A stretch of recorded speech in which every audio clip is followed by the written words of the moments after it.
Está con nosotros y de verdad es un gustazo tenerlo en la línea a nuestro historiador de cabecera, Pedro Fernández. ¿Cómo estás, Pedro? Esteban, qué gusto estar en tu programa otra vez. ¿Cómo estás?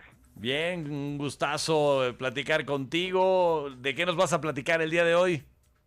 Pues mira, aprovechando que estamos en un año bisiesto, pensé que es un buen tema para todos los que nos están oyendo. Es un buen tema hablar sobre el calendario que se maneja actualmente. También podríamos hablar un poco acerca de en qué momento decidimos el antes y el después de Cristo, cómo se manejó, toda esta combinación, ¿no?, que nos llevan al calendario que manejamos actualmente. Pues interesante, adelante.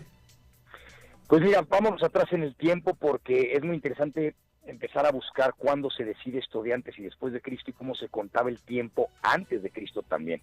Como nuestra sociedad es una sociedad heredera de la civilización romana, de la civilización griega, una civilización greco-romana, por lo tanto nuestros primeros calendarios o los calendarios que conocemos en Europa son básicamente copia del calendario egipcio, que desde hace más de 2000 años manejaba los 365 días, los años bisiestos cada 4 años, y ese calendario, cuando Julio César viaja a Egipto, conoce a Cleopatra, entre las cosas que se trae, entre las curiosidades que se trae de Egipto, se trae el calendario. Estamos en el año 46 antes de Cristo, que los romanos no lo contaban así. Una cosa es contar los días del año y otra cosa es ver en qué año vas. Los romanos, Claro. de la manera que contaban los años, era a partir de la fundación de Roma. Ellos empiezan a contar el año 1 después de la fundación de Roma, el 2, 3, 4, etcétera, ¿no? Le llamaban ad urbe et condita, la fundación de la gran ciudad, la fundación de la urbe. Y así contaban sus años, y cuando nace Cristo, pues la cosa no cambia, porque en realidad el antes y después de Cristo se adopta muchísimos siglos después. Por lo tanto, por ejemplo, en plena Edad Media, se seguía utilizando el año a partir de la fundación de Roma. Probablemente estábamos hablando en el año 800 nuestro actual, estaríamos hablando más o menos del año 1500, una cosa así después de la fundación de Roma, y así se contaba, tal cual, y así siguió contando durante la Edad Media. Pero en el siglo, entre el siglo V y principios del siglo IV, un monje que se llamaba Dionisio el Exiguo, empezó a calcular el posible año, claro, el año a partir de la fundación de Roma en el que nace Cristo. Y llega a la conclusión que Cristo debe de haber nacido en el año 753, después de la fundación de Roma. Ese para Dionisio el Exiguo sería el año 1. Y los que nos están oyendo dirán, bueno, ¿y el año 0 qué onda? ¿Cómo partes del año 1? ¿Dónde están los 12 meses? ¿Dónde quedó? De ese año 1, porque empezarías del año 1 y empiezas a contar los meses del año 2. Y es que los romanos no conocían el 0. Así de fácil. No conocen el 0 lo van a importar desde la India a través de los árabes, por eso son números arábigos, pero ya entrada la Edad Media. Y este Dionisio el Exiguo decide que 753 años después de la fundación de Roma nace Cristo. Es un cálculo que él hace por puro hobby, si quieres verlo así. Pues sí, porque con los elementos que ha de haber tenido. Los pocos elementos, porque en realidad en las escrituras hay bien poquitos elementos. Nos dan, por ejemplo, este pitazo de que nace en tiempos de Herodes el Grande. Bueno, Herodes el Grande muere, ya los cálculos que sabemos actuales, en el 4 antes de Cristo. Entonces allá no cuadra mucho, pero se acerca. O, por ejemplo, que nace durante el censo de Publio Sulpicio, el famoso censo que van a Belén, José y María. Es un censo perfectamente documentado, pero ya desfasado porque es en el 6-7 después de Cristo. Pero por ahí andan rondando los datos.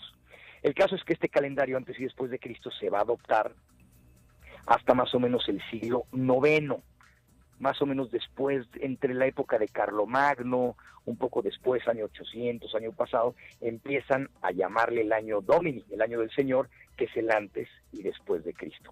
Sin embargo, siguen teniendo la cuenta del año, no como número de años, sino de días, del calendario de Julio César del 46 antes de Cristo. ¿Y qué con el chino?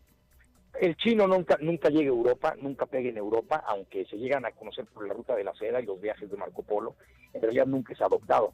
Y el juliano, por padre que nos haya parecido, porque mejoren mucho al romano, en realidad es un calendario que para 1580 está completamente desfasado. Tenemos 11 días de diferencia con respecto al movimiento de traslación alrededor del Sol.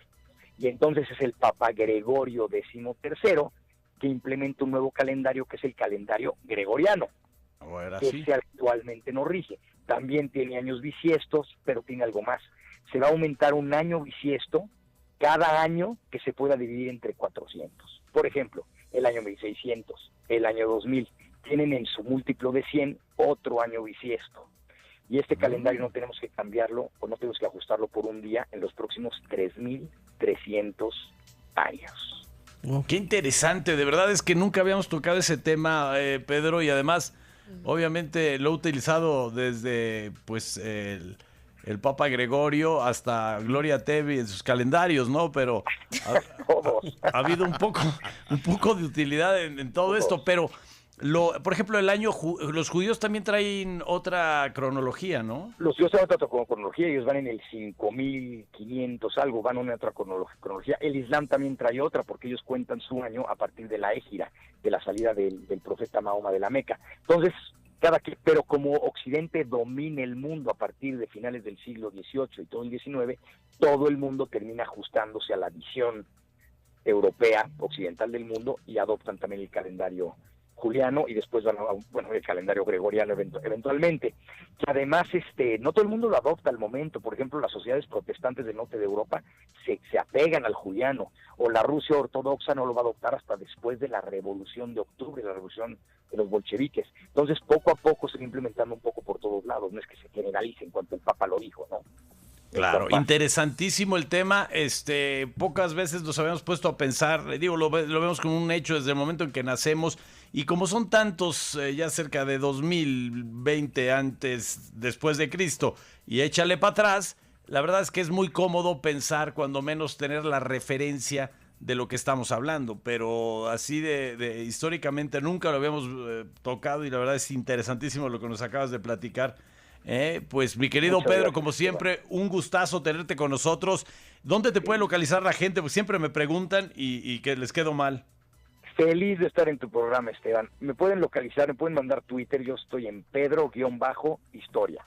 Y próximamente voy a tener una página ya de Facebook con estas referencias y videos y todo esto, que se va a llamar Detrás de la Historia. Buenísimo, la verdad es que harías bien porque tienes unos temas excelentes. Gracias, Pedro Fernández, como siempre un lujo tenerte con nosotros. Gracias, Esteban, un abrazo.